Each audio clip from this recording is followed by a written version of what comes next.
Hello, warriors. Welcome to the You Movement. I am B.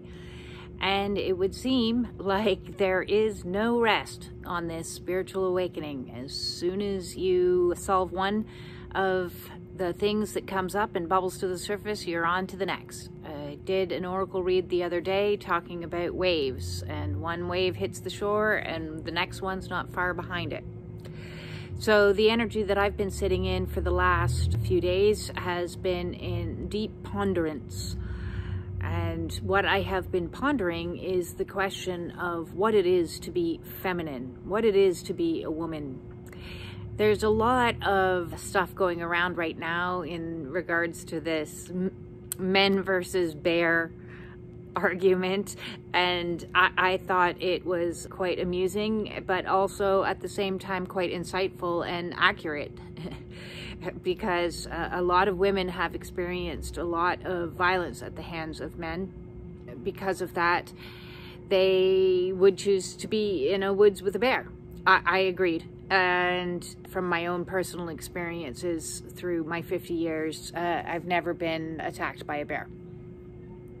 I even made a post the other day on Facebook that could have been, I suppose, a tad triggering for some, but there you have it. Since that whole thing started, it really had me pondering a lot about some things that have bubbled to the surface in the last year. So on your spiritual awakening, I've mentioned that oftentimes what happens is repressed memories surface, and that's what I've been dealing with for the last 13 months. As well as wounds throughout your life. So that doesn't just include your inner child wounds, that includes your adult wounds. And this is a topic, today's video, that I have avoided really kind of coming on and talking too much about for multiple reasons. One, because I'm still trying to integrate the reality of it, and two, because it could be potentially very triggering for much of my audience, and three, because I suppose there's still little bits inside of me that is nervous on how my messages will be received. So I'm going to peel back the scab a little bit and get into some things in reference to what it is to be a feminine, what it is to be a woman. And last March, I started having recall of memories of incidents that happened to me in my early childhood years that were sexual abuse, and in my life I've also experienced multiple acts, actually violent acts against me, rape, and when all of these things were bubbling to the surface, I got into a very I wanted to desexualize myself as much as humanly possible. I shaved my head, started not shaving all my other bits, and we're entering summer season, and I'm looking down at my exceptionally hairy legs and my exceptionally hairy armpits, and for the first time in my life, like questioning, you know, is this acceptable? If I go out, you know, in the winter, it's fine, you've got pants on, nobody's going to see anything, but I was wearing shorts today and went out in society with a complete hairy leg on. And it really got me like triggered and thinking, you know, I've done videos in the past, I think something about divine feminine. What is it that makes a woman a woman? What is it that makes somebody feminine? And energetically speaking, regardless of gender or regardless what gender you identify with or your sexuality, we have feminine and masculine energy within us. And I know for me, when these memories began to surface, I really slid heavily into the masculine energy because I needed to protect myself. I needed to be in my own warrior and very almost masculine energy to fight and be able to escape from the situations that I was in, both from a perspective of the wounds that were surfacing as well as the perspective of what I was currently enduring in my abusive situation with my ex. Both situations are all interconnected because as a female who was experienced some pretty horrific things as a child. And through my life as an adult, it didn't get much easier. I was sexualized from an exceptionally young age. And I carried that with me because that was a belief structure that's the way that I thought that I was supposed to show up in society, with, the makeup on the face and the hair done and the cleavage out. And, that's what it was to be a woman for me. From the time I was a young teenager, that's what being a woman meant. And, society gives us interpretations of what it is to be female. And so that was my interpretation from a young female, a young woman, that to be feminine meant to be sexualized, and to use that sexualized energy as a means to interact or negotiate my place in the world as some sort of power, I suppose.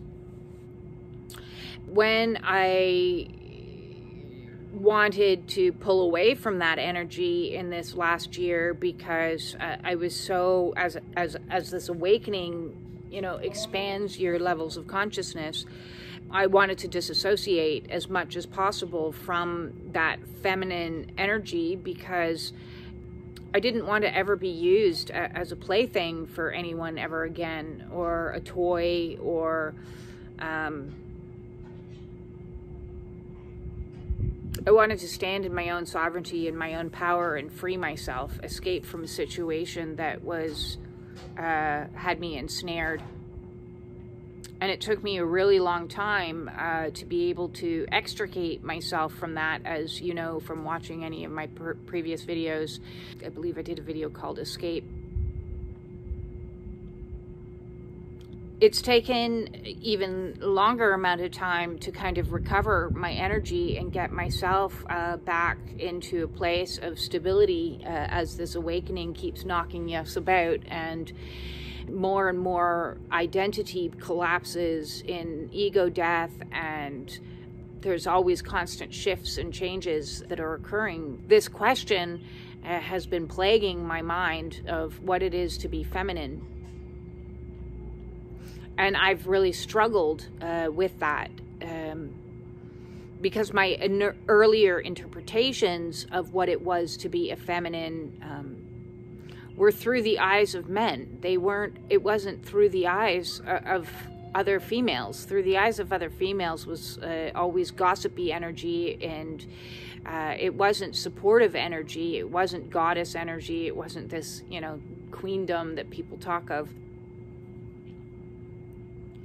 And so I find myself today, in the here and now, in questioning and ponderance of what is it truly. Energetically, I know that to be in a divine feminine energy is one of stillness, it's one of groundedness, it's one of intuition, it's one of having the vision and having the calling. And I have all of those energies, but I don't represent myself very feminine. I don't think in the world.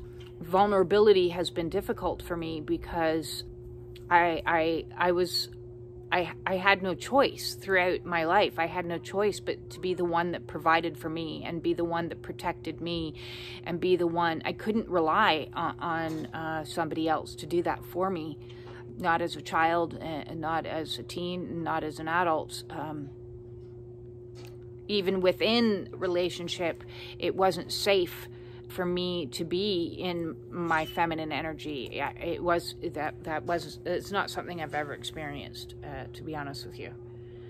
And so trying to cultivate more of a connection to the divine feminine energy has been something that I've been working on, and through meditation and through a lot of other spiritual practices. I'm wearing essence of rose oil. I made myself some rose quartz jewelry just to kind of connect more with that feminine feeling. Even the clothes I wear are men's clothes, because they're more comfortable. For a period of time, I was contemplating maybe I'm non-binary, and maybe that's where I fit on that spectrum, but I don't think that's actually the case. I think I just have never been safe to be truly in my divine feminine energy. So learning to rest, to recover, to restore, to renew, to rejuvenate, to receive. Learning to receive. That has been a challenge for me.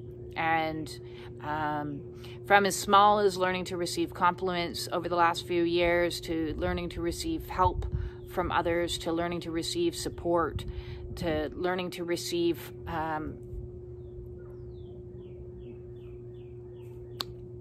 actual people showing up and doing things for me, that's blown my mind.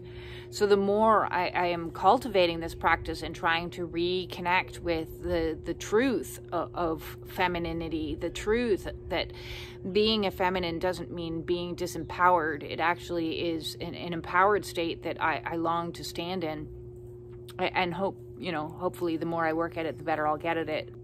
Today, I just wanted to hop on and throw out to you the question to all my other females out there. What does femininity mean to you?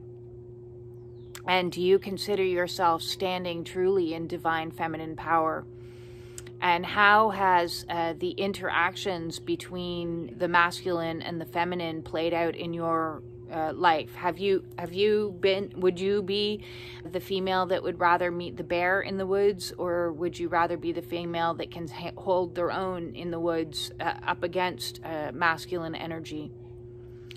And masculine energy has been toxic for thousands of years.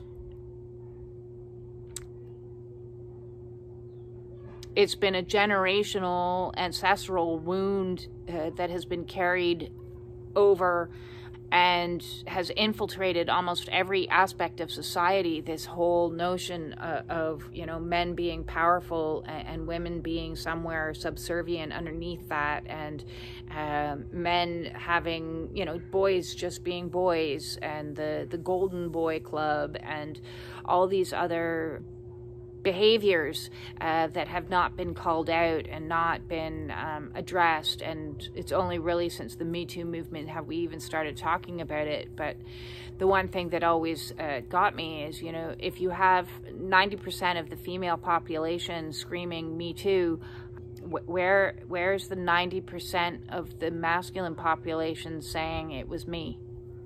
Where's the accountability? Where is the ownership?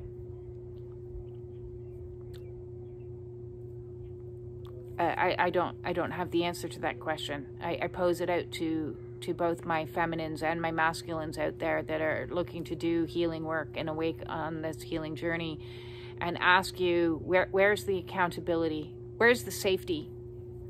Where's the safety for women to be feminine in this society and be held in high regard and held high esteem without fear of being attacked, assaulted, harassed?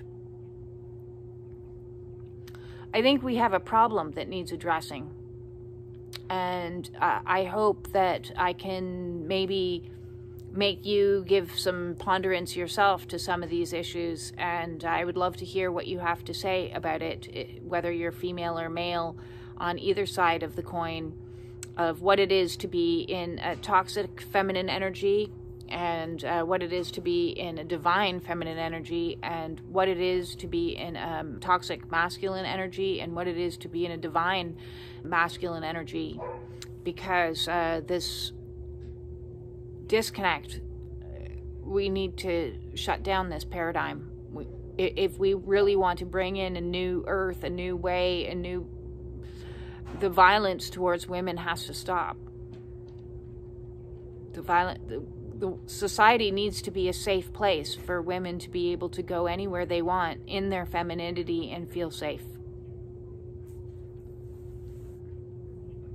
that said, I hope you all have a very grounded day, and consider what I have to say. If you need some help and support on this healing quest that you're on, the way to do that is in the description below. Thank you for all of the likes, the shares, and the comments. I really appreciate it. I love receiving them, and peace out.